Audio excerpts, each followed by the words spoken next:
Oi, gente, seja bem-vindo aqui no canal e vamos, prosseguir no nosso processo. Vamos seguir de glória em glória. Vamos lá aprender mais um princípio hoje. Hoje, o princípio que nós vamos falar é sobre semear e colher. Isso, nós precisamos estar debaixo desse princípio. Nós precisamos vivenciar, precisamos ter o estilo de vida vivendo sobre esses princípios. Nós já falamos sobre o princípio do caráter, nós já falamos sobre o princípio da mordomia e hoje nós vamos falar sobre semear e colher, né? Então, a gente já é bem crescidinho em saber que todo o nosso ato há uma consequência. Todos, tá? Até a nossa omissão tem consequência.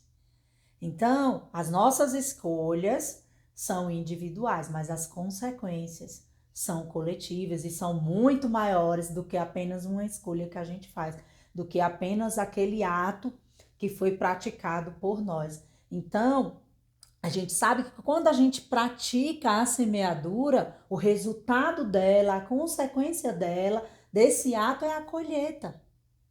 Então, nós vamos colher de qualquer jeito, tanto agindo como não agindo, fazendo escolhas. Então, o que é que nós precisamos observar e vivenciar, né, nesse princípio? A gente tem que saber que nada é da nossa vontade, que é da vontade de Deus, que muitas vezes nós queremos fazer do nosso jeito, mas é do jeito dele. Muitas vezes nós não entendemos que nós não estamos usando a semente certa, a espécie da semente certa, a qualidade da semente certa, né? Se o solo é aquele que tá bom, o tempo de plantar cada semente, né? Porque nós estamos falando de algo que a gente vai colher. Então a gente tem que prestar atenção na semente, no solo e no tempo determinado. Sabe por quê? Muitas vezes nós estamos querendo, né, que as coisas sejam num clique, que seja rápido. O mundo hoje está muito imediatista. Ele quer plantar, ele quer colher. E não é assim. A palavra do Senhor nos ensina a semear a semente certa, no terreno certo, no tempo certo. Então, muitas pessoas estão pensando que vai ter retorno rápido, que isso aqui que a gente está falando eu vou aprender e já vou colocar em prática e eu já vou colher frutos maravilhosos. Primeiro você precisa andar sobre esse princípio, porque você pode nem estar andando sobre ele, nem estar prestando atenção na semente, no tempo, no solo que você está colocando essa semente. Às vezes você está jogando semente de raiva, de ódio, de mágoa e vai colher isso.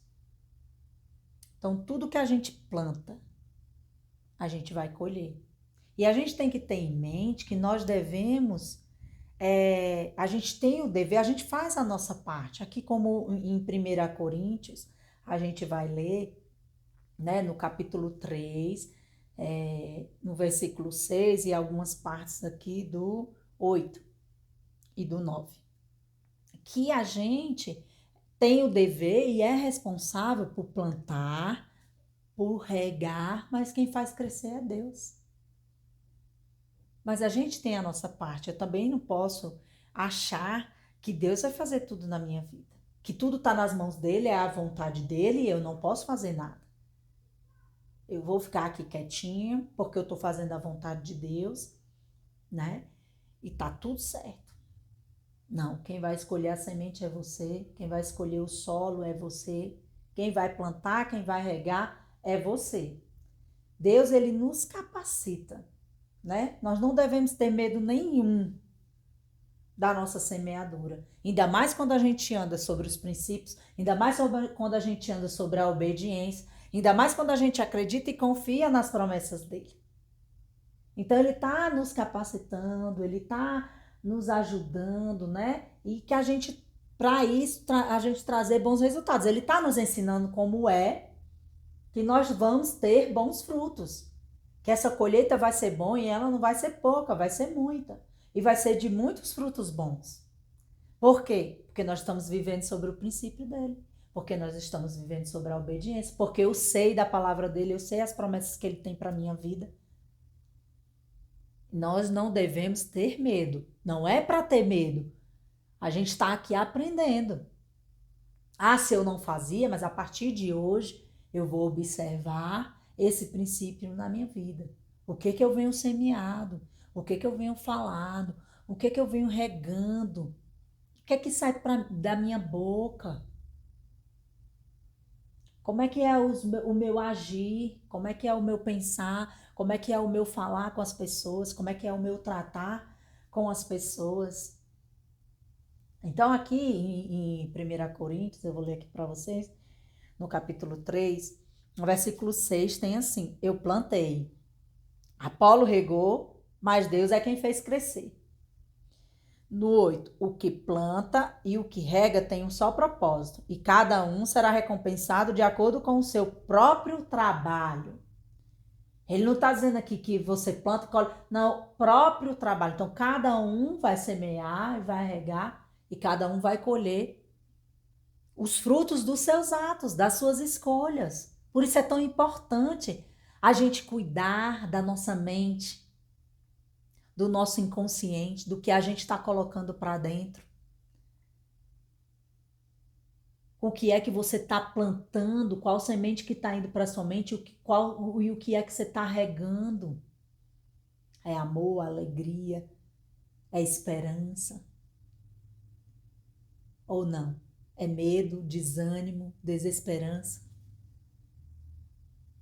A gente tem que prestar atenção no que a gente está plantando e o que a gente está semeando, o que a gente está regando dentro de nós. E a gente está perdendo de vivenciar uma vida que Deus quer que a gente viva em abundância. Porque eu estou no religioso, né? A gente vive na religiosidade, focando em coisas, julgando pessoas e perdendo o tempo de vivenciar o que Deus quer para a nossa vida. É só nas regras. Não pode isso, é pecado. Pode aquilo, é pecado. Enquanto os princípios, que se você vive neles, vai ser muito mais fácil você dar fruto do Espírito do que fruto da carne, a gente está perdendo tempo. E aí continua assim. Pois nós somos cooperadores de Deus. Vocês são lavoura de Deus e edifício de Deus. Porque Deus não precisa da gente, não. Mas ele precisa da nossa cooperação. A gente precisa cooperar, a gente precisa continuar a obra dele, a obra do Espírito, a obra que ele deixou. Essa palavra maravilhosa para a gente viver, essas promessas precisam ser vivenciadas e ele vai precisar da gente. Porque nós somos cooperadores e ele fez a gente em imagem e semelhança dele. Então ele confia que a gente vai vivenciar aqui, hoje, no aqui e agora, né? Esperando ir para o céu, as coisas que ele deixou. E tem outros capítulos, outros livros que vêm falando também sobre semeadura e colheita, né? Tem um que é em Gálatas 6, e o versículo é o 9, você pode ir lá, ler, meditar, né? Para poder entender esse princípio de semear e colher, que diz assim: e não nos cansemos de fazer o bem, pois no tempo próprio colheremos, se não desanimarmos. Então ele fala, ó, tu vai colher. Tu plantou o bem, tu vai colher, mas tu não pode desanimar. Então ele dá muitas chaves para nossas vidas. Às vezes você está dizendo assim, ai, mas eu faço bem, eu faço isso, eu faço aquilo, aí no meio do caminho tu para. Pô, eu trato meu marido tão bem, e que no meio do caminho tu para. Não desanima. É como falou, quem faz crescer é Deus, e ele vai fazer crescer no momento certo. Às vezes você não está maduro para poder receber o que ele quer para a sua vida. Isso é muito importante a gente ter em mente. Às vezes nós estamos imaturos demais. Outra palavra também é aquele 2 Coríntios 9:6. Lembre-se, aquele que semeia pouco também colherá pouco. E aquele que semeia com fartura também colherá com fartura. Né? Eu até comentei esse artigo também, esse versículo, lá no segundo vídeo, que a gente falou sobre mordomia. Mas também cabe aqui. Se a gente semeia pouco, a gente vai colher pouco. Se a gente semeia muito, a gente vai colher muito. Né? Então, a gente tem que começar a ter clareza no que a gente está vivendo, na vida que a gente está tendo. Porque às vezes a gente está deixando a vida levar, a gente até crê na palavra de Deus, mas vive na religiosidade. Não está vivendo a palavra de Deus dentro da tua casa, com teu esposo, com teus filhos, com os teus amigos, no ambiente do teu trabalho. A luz não está iluminando, não está chegando. E muitas vezes porque nós não estamos vivendo os princípios, que é a base. Mas ainda dá tempo da gente aprender ainda